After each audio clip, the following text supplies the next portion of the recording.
కోడళ్ళ కొత్త కథల కోసం కోమలి టీవీని సబ్స్క్రైబ్ చేసుకోండి. నోటిఫికేషన్స్ కోసం బెల్ ఐకాన్ పై క్లిక్ చేయండి. ఈ రోజు మనం తెలుసుకోబోతున్న స్టోరీ పల్లెటూరి సోమరి కోడలు.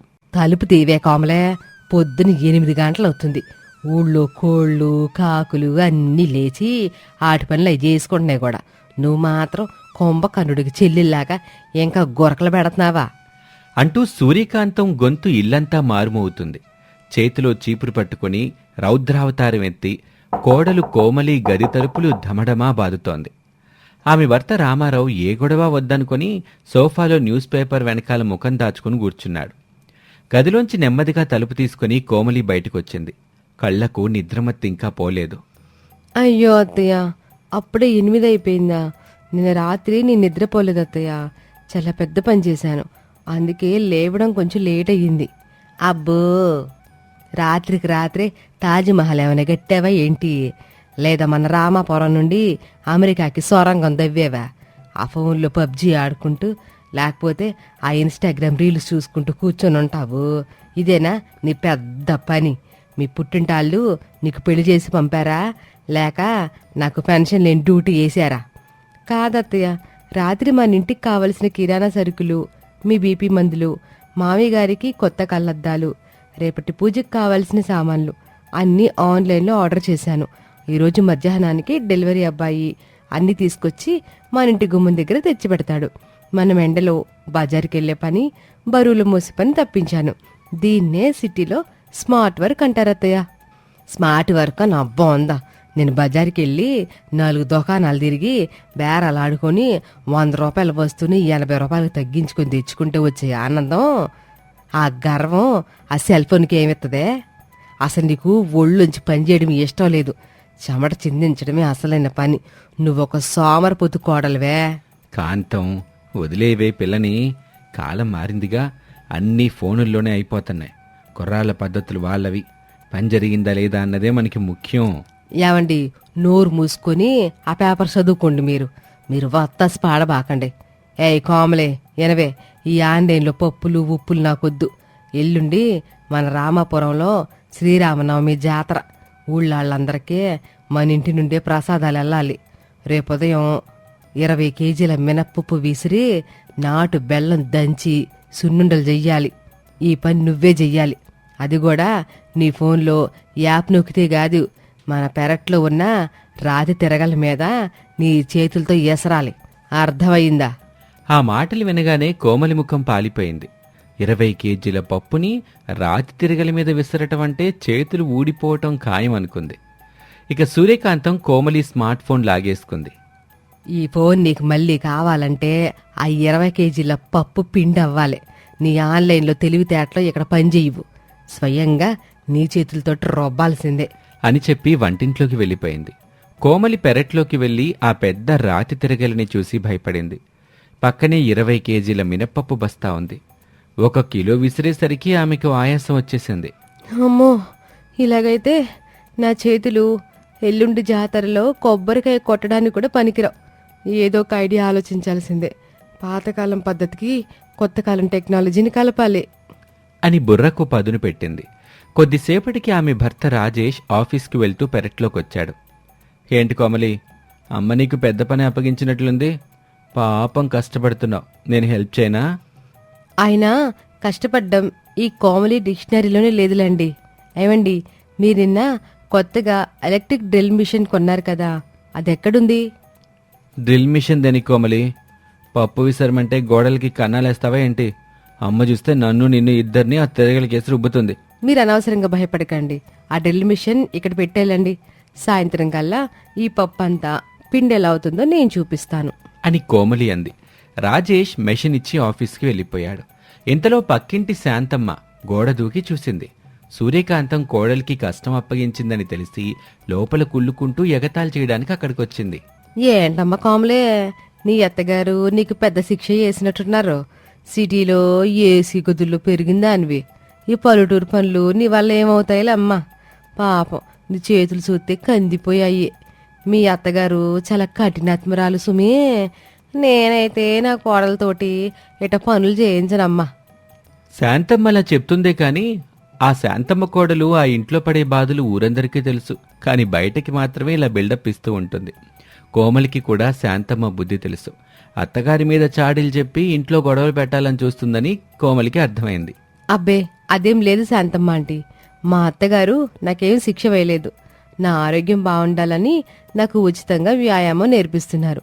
మీరు కంగారు పడకండి, ఈ పప్పు విసిరడం నాకు చిటికెలో పని, గంటలో పూర్తి చేసేస్తాను.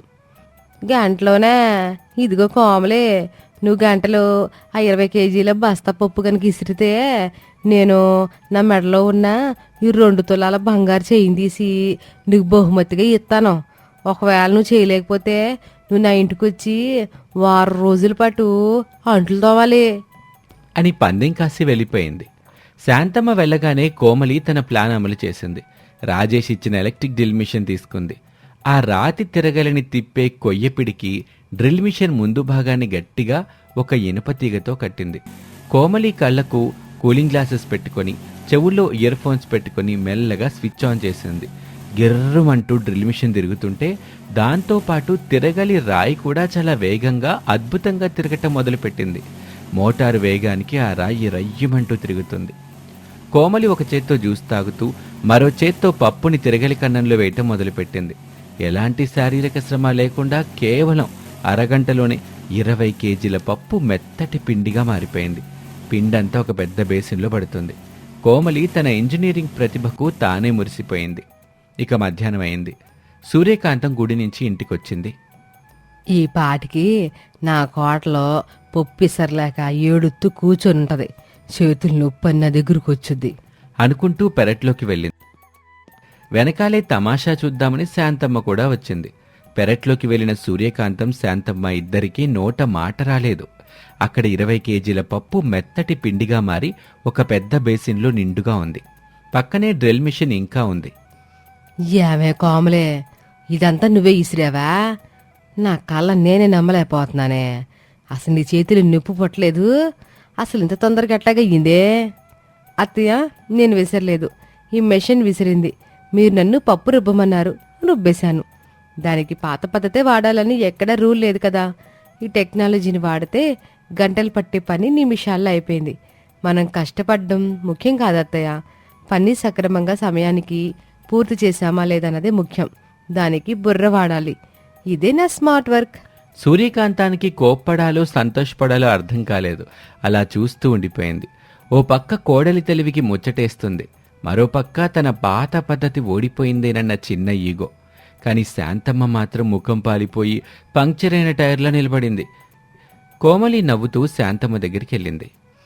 ఆంటీ, పందెం గుర్తుంది కదా, గంటలో చేస్తానన్నాను, అరగంటలోనే చేశాను. తీయండి ఆ బంగారపు చైను. శాంతమ్మ భయంతో, అయ్యో కోమలే, నేనేదో సరదాగా నన్నలే తల్లి. నేను గనక ఈ చైన్ నీకు ఇచ్చేస్తే మా ఆయనకి తెలిసి నన్ను ఇంటి నుండి గెంటేస్తాడమ్మా. నన్ను వదిలే తల్లి అని ఏడుపు ముఖం పెట్టింది. చూసావా శాంతమ్మ, నా కోడలో సోమరిపోతు అనుకున్నావు కదూ. దానికి శారీరక బలం లేకపోవచ్చు కానీ మెదడులో 100 ఏనుగుల బలం ఉంది. నువ్వు ఓడిపోయావు కాబట్టి ఆ చైన్ ఏం అక్కర్లేదులే. రేపు జాతరలో 100 మందికి భోజనాలు వడ్డించే పని నువ్వు ఉచితంగా చెయ్యాలి. ఒప్పుకుంటావా అని అడిగింది. శాంతమ్మ బతికిపోయాన్రా దేవుడా అనుకుని తప్పక తల ఊపి అక్కడి నుంచి పారిపోయింది. సూర్యకాంతం మొదటిసారి కోమలిని చూసి గర్వంగా నవ్వింది. కథ ఇక్కడితో అయిపోలేదు. అసలు మలుపు జాతర రోజొచ్చింది. మరుసటి రోజు ఊళ్ళో శ్రీరామనవమి జాతర ఘనంగా మొదలైంది. ఊరి సర్పంచ్ దగ్గరుండి అన్నదానం ఏర్పాట్లు చేశారు. కనీసం 500 మందికి భోజనాలు సిద్ధం చెయ్యాలి. కానీ సడన్గా ఒక పెద్ద సమస్య వచ్చి పడింది. భోజనాలు వండాల్సిన వంటవాళ్ల బృందం వస్తున్న ట్రాక్టర్ దారిలో యాక్సిడెంట్కి గురై చెడిపోయింది. వాళ్ళొచ్చేసరికి మధ్యాహ్నం 3 గంటలవుతుంది. అప్పటికి జనం ఆకలితో అల్లాడిపోతారు. ఊళ్ళో ఉన్న 10 మంది ఆడవాళ్ళందరూ కలిసిన 500 మందికి కూరగాయలు కోయటం, వంట చేయటం కేవలం 2 గంటల్లో అసాధ్యం. సర్పంచ్ కంగారుగా చెమటలు తుడుచుకుంటూ సూర్యకాంతం దగ్గరికి వచ్చాడు. సూర్యకాంతం గారు, ఊరి పరువు పోయేలా ఉంది. వంటవాళ్ళు రాలేదు. 100 కేజీల ఉల్లిపాయలు, టమాటాలు కోసి పులిహోర, కూర ఉండటం మన వల్ల అయ్యే పనేనా? జనం ఆకలితో ధర్నాలు చేస్తారు అని బాధపడ్డాడు సర్పంచ్. ఎంత కష్టపడ్డా ఇది సాధ్యం కాదు. చేతులతో ఉల్లిపాయలు కొత్తే కన్నీళ్ళు రావడమే తప్ప కోరవ్వదు. అని సూర్యకాంతం కూడా చేతులెత్తేసింది. అప్పుడు కోమలి ధైర్యంగా ముందుకొచ్చింది. సర్పంచ్ గారు, కష్టపడితే సాధ్యం కాని ఏదీ లేదు. కానీ ఇక్కడ మనం స్మార్ట్ వర్క్ వాడితే సాధ్యమే. నాకు ఊళ్ళో ఉన్న 10 మంది కుర్రాళ్ళని, ఒక 10 మంది ఆడాళ్ళని అప్పగించండి. కరెంటు కనెక్షన్ ఇవ్వండి. చాలు, 2 గంటల్లో వంట పూర్తి చేసేస్తాను. అందరూ ఆశ్చర్యపోయారు. కోమలి వెంటనే రంగంలోకి దిగింది. కోమలి తాను ఆన్లైన్లో ఆర్డర్ చేసి ఇంట్లో వాడుతున్న ఆధునిక వెజిటబుల్ చాపర్స్, ఫుడ్ ప్రాసెసర్లు పెరట్ నుంచి గుడి దగ్గరకు తెప్పించింది. చేతితో కత్తిపీటతో కోస్తే గంటలు పట్టే ఉల్లిపాయలు, టమాటాలు, క్యారెట్లు ఈ యంత్రాల ద్వారా కేవలం 20 నిమిషాల్లో సన్నటి ముక్కలైపోయాయి. ఆడవాళ్లు ఆ యంత్రాల వేగాన్ని చూసి నోరెళ్లబెట్టారు. పెద్ద పెద్ద గిన్నెలు పొయ్యి మీద పెట్టి ఊళ్ళో ఉన్న యువకులతో ఒక అసెంబ్లీ లైన్ ఒకరి తర్వాత ఒకరు వరుసగా పనులు చేయటం, ఈ పద్ధతిని ఏర్పాటు చేసింది. ఒకరు సరుకులందించటం, మరొకరు కలపటం, ఇంకొకరు గరిటె తిప్పటం, ఇలా పనులన్నీ విభజించింది. అస్తవ్యస్తంగా కాకుండా ఒక పద్ధతిలో పని జరిగేసరికి గంటన్నరలో టమాటావాత్, బంగాళదుంప కుర్మా, పాయసం సిద్ధమైపోయాయి. సరిగ్గా మధ్యాహ్నం 12 గంటలకల్లా 500 మందికి వేడివేడి భోజనాలు వడ్డించటానికి సిద్ధంగా ఉన్నాయి. ఊరి జనాలు కోమలి చేసిన ఈ మేనేజ్మెంట్ మ్యాజిక్ చూసి ఆశ్చర్యంతో చప్పట్లు కొట్టారు. ఆకలితో ఉన్న జనం కడుపు నిండా భోజనం చేశారు. శాంతమ్మ కూడా మాట తప్పకుండా అందరికీ వడ్డం చేసింది. ఈ రోజున మన ఊరి పరువు కాపాడింది సూర్యకాంతం గారి కోడలు కోమలి. మనం ఎప్పుడూ ఒళ్ళు వంచి కష్టపడ్డమే గొప్ప అనుకుంటాం. కానీ మారుతున్న కాలంతో పాటు టెక్నాలజీని వాడుకుంటూ సమయాన్ని ఆదా చేస్తూ తెలివిగా పనిచేయటం నేర్చుకుంటే ఎంతటి కష్టమైన పనైనా సులువుగా చేయొచ్చని కోమలి నిరూపించింది. కొత్త కోడళ్ళ ఆలోచనల్ని మనం ఎగతాళి చేయకూడదు. వారి నుంచి మనం నేర్చుకోవాలి. ఇక మీదట మన ఊరు కూడా కోమలిలాగా స్మార్ట్గా ఆలోచిస్తుంది. నన్ను క్షమించు కోమలి. నీకు పని చేయడం ఇష్టం లేక నువ్వు సోమరపోతు అనుకున్నా. కానీ పాత పద్ధతులకి అతుక్కుపోయిన నా మెదడే సోమరపోద్ది. నువ్వు మా అందరి కళ్ళు తెరిపించవు తల్లి. నా ఇగుని పక్కన పెట్టి చెబుతున్నా, నువ్వు సోమరపోతు కోడలో కాదు, మా ఇంటికి వచ్చిన స్మార్ట్ మహాలక్ష్మివి. అయ్యో అత్తయ్య, ఇందులో క్షమాపణలు ఎందుకు? కాలం మారుతుంది, మనం కూడా మారాలి. కష్టం శరీరానికి కాదు, బుర్రకు పెట్టాలి. అప్పుడే రిజల్ట్స్ అద్భుతంగా వస్తాయి. మీ ఆశీస్సులుంటే చాలు. కోమలి, జాతర వంటలంతా బాగానే ఉన్నాయి. కానీ నువ్వు ఇలా స్మార్ట్గా ఆలోచించి నా ఆఫీస్ ఫైల్స్ కూడా కంప్లీట్ చేసే టెక్నిక్ ఏదైనా ఉంటే చెప్పవా? నాకు త్వరగా ప్రమోషన్ వస్తుంది. ఒరే యదవా, భార్య తెలివిని చూసి గర్వపడి గాని నీ బద్ధకానికి దాన్ని వాడుకోబాక. నీ ఆఫీస్ ఫైల్స్కి డ్రిల్ మెషిన్ వాళ్ళం. ముందెళ్ళి ఇస్తరాకులెత్తు. రాజేష్ భయంతో పారిపోతూ ఉండగా అందరూ పగలబడి నవ్వుతూ ఉంటారు. దీంతో ఈ కథ సుఖాంతం అవుతుంది. ఇది వాల్టి కథ. మరొక ఆసక్తికర కథలో మళ్ళీ కలుద్దాం. నమస్తే. ఊరి మధ్యలో ప్రవహించే గోదావరి పాయ. నదికి అటువైపు ఒక ఇల్లు, ఇటువైపు ఇంకొక ఇల్లు. నదికి కుడివైపున రాజేష్ కట్టుకున్న పెద్ద కాంక్రీట్ ఇల్లు ఉంది. పచ్చని చెట్ల మధ్య ఆ ఇంటి ముందు రాజేష్ ఒక ఖరీదైన మడత మంచం మీద పడుకుని ఉన్నాడు. అతని భార్య చాందిని పట్టుచీర కట్టుకుని ఒక పెద్ద టవల్తో అతనికి విసురుతూ ఉంటుంది. నదికి ఎడమవైపున మోహన్ వాళ్ళ చిన్న పూరి గుడిసె ఉంది. మోహన్ ఒక పెద్ద ధాన్యం బస్తాను తలపై పెట్టుకుని ఎండలో కష్టపడుతూ మోస్తున్నాడు. అతని భార్య కోమలి నది ఒడ్డున బట్టలు ఉతుకుతూ ఉంది. ఈ 2 ఇళ్లని కలుపుతూ నది మీద ఒక పాతకాలపు వెదురు వంతెన ఉంది. వంతెన మధ్యలో నిలబడి సూర్యకాంతం, రామారావు ఈ 2 వైపులా చూస్తూ ఉంటారు. ఏవండి, చూశారా? నా పెద్ద కొడుకు రాజేష్ రాజభోగం మన పాత భూమిని అమ్మేసి రాత్రికి రాత్రి కోటీశ్వరుడైపోయాడు. ఆడి కాలు కింద పెట్టకుండా పడుకుంటే నా కోడలు చాందిని ఇసురుతోంది. ఆడి దర్జా చూస్తుంటే నా కడుపు నిండిపోతుంది. ఈ చిన్నాడు మోహన్ గడు ఉన్నాడు చూశారు, ఎప్పుడు అబ్బాస్తాలు మూసుకుంటూ కూలిలాగి మిగిలిపోయాడు. కాంతం, డబ్బుంటేనే కొడుకు, డబ్బు లేకపోతే పరాయివాడా? ఇద్దరూ నువ్వుగన్న పిల్లలేగా. రాజేష్ దగ్గర డబ్బుంది గాని వాడు ఒంట్లో బద్ధకం పెరిగింది. వాడు మంచం మీద నుంచి లేవడానికి కూడా క్రేన్ని పిలిపించేలా ఉన్నాడు. మోహన్కి డబ్బు లేకపోయినా కష్టపడే తత్వం ఉంది, కండబలం ఉంది. ఎప్పటికైనా కష్టమే కాపాడుద్ది గాని ఈ బద్ధకం కాదు.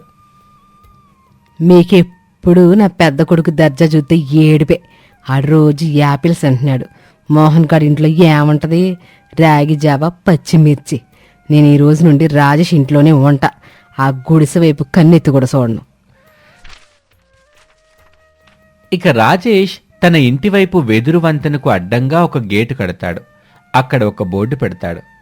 పేదవాళ్లకు ప్రవేశం లేదు, ఈ వంతెన దాటాలంటే 500 రూపాయలు ట్యాక్స్ కట్టాలి అని.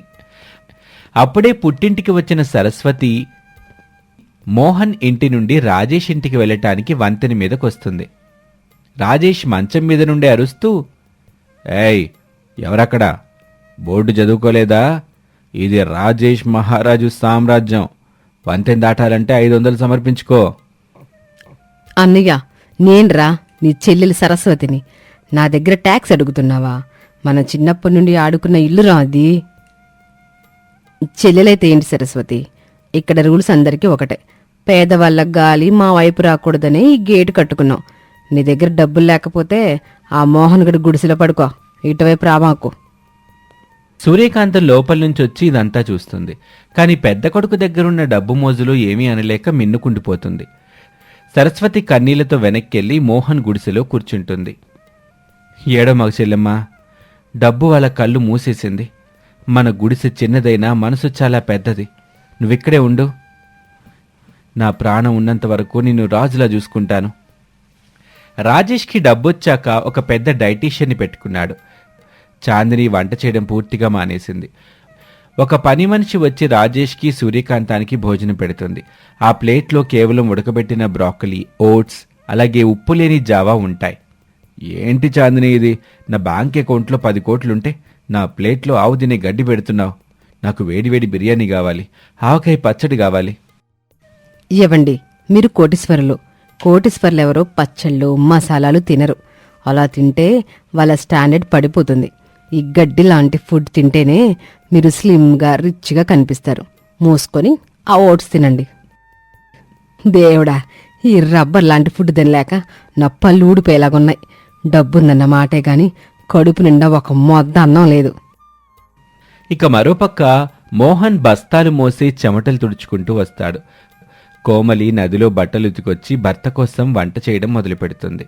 కోమలి తన చేతులతోనే టమాటాలను మెత్తగా పిసికి, పచ్చిమిర్చిని రాతి మీద దంచి, పొయ్యి మీద మట్టి కుండలో నాటుకోడిలాంటి ఘాటైన టమాటా పప్పు మరియు వంకాయ కాల్చిన పచ్చడి తయారు చేస్తుంది. సరస్వతి వరిగడ్డితో మంట పెడుతూ సాయం చేస్తుంది. పొయ్యి మీద నుండి వస్తున్న ఆ కమ్మటి సువాసన గాలికి ఆ వెదురు వంతెన దాటి రాజేష్ బంగళా వైపు వెళ్తుంది. ఆ మంచం మీద పడుకున్న రాజేష్ ముక్కుపుటాలు అదురుతాయి. అబ్బా, టమాటా పప్పు, వంకాయ పచ్చడి, నెయ్యి, నా ప్రాణం లేచొస్తుంది. ఈ వాసన ఎక్కడి నుంచి వస్తుంది? రాజేష్ నది అవతలి వైపు చూస్తాడు. అక్కడ మోహన్, కోమలి, సరస్వతి, రామారావు అందరూ ఒక కూర్చుని అరటి ఆకుల్లో వేడివేడి అన్నం, పప్పు కలుపుకొని సంతోషంగా తింటూ ఉంటారు. వాళ్ల నవ్వులు నది దాటి వినిపిస్తూ ఉంటాయి. అరే మోహన్, నా కడుపులో ఎలకలు కరాటేలాడుతున్నారా? నేను 3 రోజుల నుంచి ఆ ఓట్స్ తిని నా లోపల పేగులు కూడా ఇంగ్లీష్లో మాట్లాడుతున్నాయి. నాకు ఆ ముద్దపప్పు అన్నం కావాలి. ఇవ్వండి, ఆ పేదవాళ్ళ వంటకాలను చూసి టెంప్ట్ అవ్వకండి, మీ పరువు పోతుంది. నా పరువు పోయినా పర్వాలేదు, నా ఆకలి పోవాలి. నేను వెళ్ళి ఆ పప్పన్నం తినేసి వస్తాను. రాజేష్ వంతెన దాటడానికి వెళ్తాడు. కాని తనే కట్టుకున్న టోల్గేట్కి తాళం వేసుంటుంది.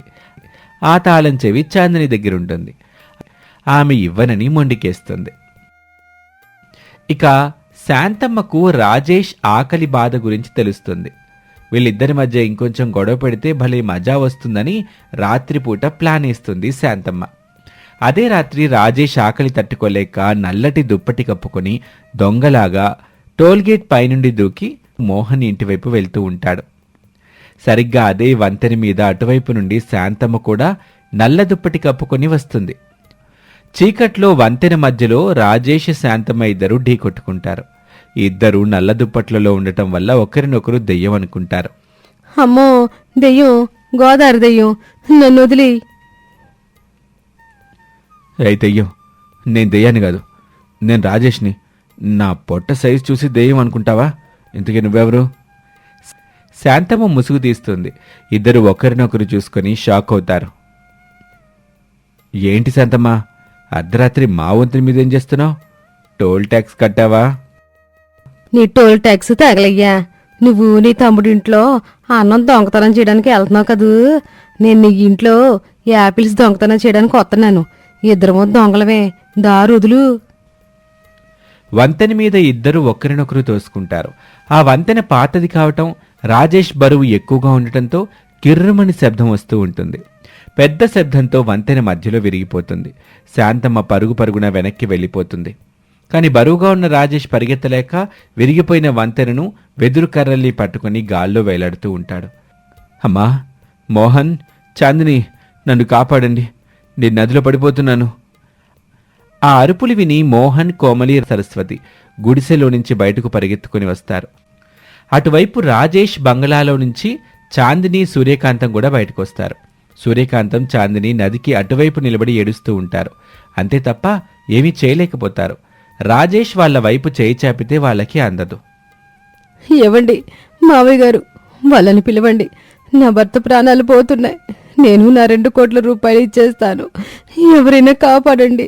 డబ్బున్న అహంకారం ఆపదలో పనికిరాదని చాందినికి, సూర్యకాంతానికి అప్పుడు అర్థమవుతుంది. నదికి ఇటువైపు ఉన్న మోహన్ ఏమాత్రం ఆలోచించడు.